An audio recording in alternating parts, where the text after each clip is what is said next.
Kanselir Jerman mengunjungi China untuk meningkatkan hubungan ekonomi dan perdagangan. Analisis, mencari ikan dari pohon.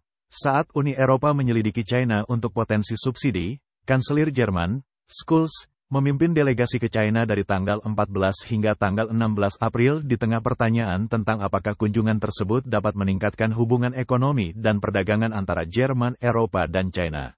Berikut analisisnya. Menurut jadwal pada tanggal 16 dia akan mengadakan pertemuan dengan pemimpin PKC, Xi Jinping, dan Perdana Menteri Li Qiang, di mana dia diperkirakan akan membahas isu-isu seperti dukungan Beijing terhadap Rusia dan masalah kelebihan kapasitas China. Pada hari sebelumnya, Scholz dan pemimpin bisnis Jerman mengunjungi pabrik Bosch di Chongqing. Dia juga mengunjungi sebuah universitas di Shanghai dan menyampaikan bahwa Jerman dan Eropa mungkin akan segera mengimpor mobil China, menekankan perlunya persaingan yang adil. Mengomentari masalah ini, Tuan Tang Hao, editor senior urusan internasional, menyoroti tantangan yang ada dalam mendorong perdagangan yang adil dengan Partai Komunis China. Sejak masuknya China ke WTO pada tahun 2001, mencatat strategi China yang menggunakan klaim pembukaan pasar untuk menarik investasi asing, sambil membanjiri pasar global dengan produk-produk China yang murah. Sementara itu, kolumnis The Epoch Times, Wang He, mengkritik taktik ekspor agresif Partai Komunis China,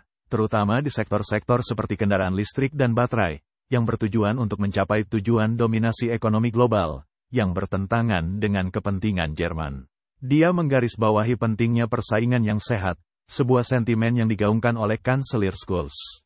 Saat ini, Uni Eropa sedang menyelidiki subsidi Partai Komunis China di sektor-sektor seperti kendaraan listrik dan panel surya, mempertimbangkan untuk menjatuhkan sanksi yang berat. Sementara Partai Komunis China sedang melobi Jerman untuk melawan tindakan Uni Eropa, mengeksploitasi kerentanan ekonomi Jerman untuk menumbuhkan perselisihan di dalam Uni Eropa, dan melemahkan kebijakannya terhadap China. Tuan Wang He menunjukkan bahwa perusahaan-perusahaan Jerman menghadapi praktik tidak adil yang signifikan di China, sebuah masalah besar yang hampir 2/3 perusahaan Jerman nyatakan, sebagai mengalami diskriminasi dan persaingan yang tidak sehat. Para analis percaya bahwa karena cengkeraman ketat Partai Komunis China terhadap industri-industrinya, kunjungan Scholz sepertinya tidak akan memperbaiki hubungan ekonomi secara signifikan. Tuan Tang Hao secara metaforis menyimpulkan bahwa mengupayakan keterbukaan pasar dan persaingan yang sehat dari Partai Komunis China adalah sama sia-sianya dengan mencari ikan dari pohon.